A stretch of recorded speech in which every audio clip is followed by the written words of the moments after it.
Welcome back. Now, Liverpool have already made some big moves in the transfer window, completing the signings of Florian Wirtz and Jeremy Frimpong, but they aren't done yet. Mark McAdam, as you can see, is here to go through the latest transfer news, and seems like they might be busy again, Liverpool. Liverpool getting close to a third signing of the summer, and we're, still in June. Yeah. Shows that very targeted business. They've obviously had a clear plan that they want to execute for this summer's window. The Premier League champions getting stronger and close to a third player. That player is going to be Bournemouth defender Milos Kerkez. We understand the deal is all agreed. It's going to be a £40 million deal, and it's one of those rare situations where it's actually £40 million with no add-ons. The player is currently in Serbia, but heading back to the UK today. He will start that Liverpool medical tomorrow. So you'd imagine tomorrow evening, maybe it will roll into Wednesday morning. Liverpool will get a brand new left-back. It raises issues and concerns. What they're going to do with Robertson. There's interest from Atletico Madrid there. Yeah. They've also got Tsimikas. You'd probably think that one of those two players would be departing Anfield over the course of this summer, because they're not going to want three left-backs in that team. But Milos Kerkez, someone that joined Bournemouth a couple of summers ago for £15 million, so that represents a really good profit for them. Someone who started 38 games in the Premier League out of 38, so he's robust, he's got that experience.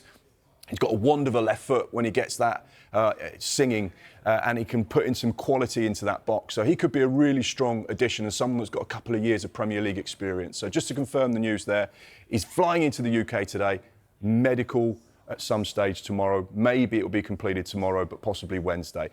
A couple of other players to keep an eye on at Liverpool. Jarell Quansah. We know that there's an agreement in place with Bayer Leverkusen, which is around €40 million, £34 million.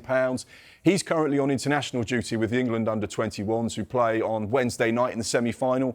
We're not expecting any movement between now and then. Of course, it depends on how England get on as to how quickly that deal will accelerate. And another player that you mentioned going into the break, someone on Liverpool's radar, but just someone on the radar at the moment, the Crystal Palace defender Marc Guehi, 24 years old. He goes into his final year at the moment. We understand it would have to be a really sizable offer for Steve Parish to say, OK, we'll let go of our captain. There are some reports that suggest he may leave on a free next summer. Right. One to keep an eye on. They turned down a big offer from Newcastle. Big offers from Newcastle. I think it totalled around 65 to 70 million pound in the end. The Crystal Palace chairman rejected that last summer. He stayed at Palace, got an FA Cup winners' medal, someone that was hugely important to the team. And like we say, he's on the radar for Liverpool. But there's been no formal contact. There's no progression on the deal. It's just someone they're aware of. And if they should go into the market to look for a centre-back, we know they were interested in Dean Howson before he went to Real Madrid. So it's definitely a position that they're looking at. Yeah. But other than interest, nothing more formal at this stage. Just on that, though, they've got Konate, they've got Virgil van Dijk, who pretty much guaranteed they're starting two centre-backs. What does that mean possibly for Konate then? Well, Konate goes into the last year of his current Liverpool contract, so they've either got a situation where they try and offer him an extension and get him to stay at Anfield for a longer period of time, or they say we're going to lose him on a free next summer, or they could say, right, we need to cash in.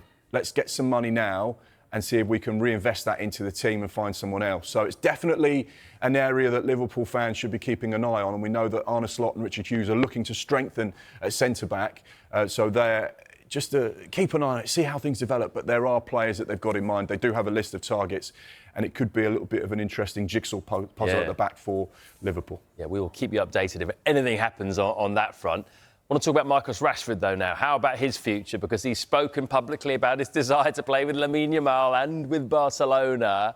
Seems as though they're looking at other options in that position, though. Yeah, unfortunately for Marcus Rashford, he's not at the top of Barcelona's list with regards to potential incomings this summer in terms of wingers. He's on a list, but he's not near the top of the list. One player that we know that Barcelona are getting close to is the 19-year-old right winger from FC Copenhagen. He's only a youngster. Rooney Bagaji is his name. It's a £2 million deal, so it's not an expensive deal. However, whilst he is a right winger and they are looking to strengthen in that position, he's not their only target. Their number one target this summer is Nico Williams, someone who they've been keeping an eye on for some time. He's an outstanding player. He's got this release clause, which is around £55 million. However, the wages that come with a player of his calibre are not cheap, and we know that Barcelona financially don't have huge amounts of cash to spend, and they have to be very creative with the players they sign. Sometimes they can bring players in, but they can't always register them with La Liga. So they have to have La Liga on side to get deals over the line, and that means they have to be clever. It also means they can't spend huge amounts of money on players, hence why they may be interested in Marcus Rashford, but his wages would be a problem, and the fact that he's still got 3 years left on his current deal. But he was speaking over the course of the weekend with that Spanish YouTuber ex-Bayer, saying, I'd love to play with Lamine Yamal. He's a great player. Who wouldn't love to play with him? One to keep an eye on, that's for sure. One other little thing we'll just point out as well, we like a little bit of social media activity, and Alejandro Garnacho just put something on his Instagram, and I don't know, what does this mean? He's wearing his Marcus Rashford Aston Villa shirt. My brother, love heart. What's he saying there? Well, I mean, he's saying that he doesn't mind annoying the fans because they're not going to enjoy that, are they? Well, a current Manchester United player wearing an Aston Villa top. It's all fun and games. Well, I don't think everyone will see it that way. Sadly, gives us something to talk about. How about Arsenal? We mentioned Nico Williams before, and Arsenal were linked with him for quite a while. That seems to have gone cold. It seems to be Barcelona possibly for him. It's just an expensive deal to make happen. That's the problem. Yeah. The release clause isn't that high, but when you look at the overall package with the agency fee, the wages, the bonuses, the signing-on fee, it's an expensive one. Yeah. There's another player, though, that Arsenal have been linked with for even longer. Now, tell me Arsenal are close to completing their first signing of the summer. They are getting close. Martin Zubimendi nearly joined Liverpool last summer because they activated the release clause, but the player opted to stay in Spain for another season. He's in London at the moment, just finalising that deal, speaking to Arsenal, going through all the final details of that contract. We understand it's a £51 million release clause, which Arsenal have activated. It's only a matter of time now. I know there's been some rumours on social media about a hijack, about other clubs. Not going to happen. The agreement is in place. He's going to be joining Arsenal, and Mikel Arteta will get his first signing of the summer. OK. Calm down. Relax. No, I'm fine. According to Sky Germany, goalkeeper Max Weiss will undergo a medical with Burnley today. What does that mean for James Trafford's future? The much sought after, apparently, James Trafford. Well, the important thing to remember about Weiss is he's been playing in Bundesliga 2. He kept 8 clean sheets last season in the second tier of the German footballing pyramid. So he's not even been playing in the Bundesliga. He's 21 years old. He's a young goalkeeper. Weiss very much one for the future as opposed to someone who could play immediately. But the fact that Burnley are strengthening in that position, whilst there is interest in their number one, James Trafford, would maybe indicate that there are teams that are interested in making a deal happen over the course of this summer. We know there are Premier League sides. We know there are sides across Europe that like James Trafford. He had a phenomenal season in the Championship, was absolutely outstanding at times. I lost track of the clean sheets he was keeping, some of those big saves.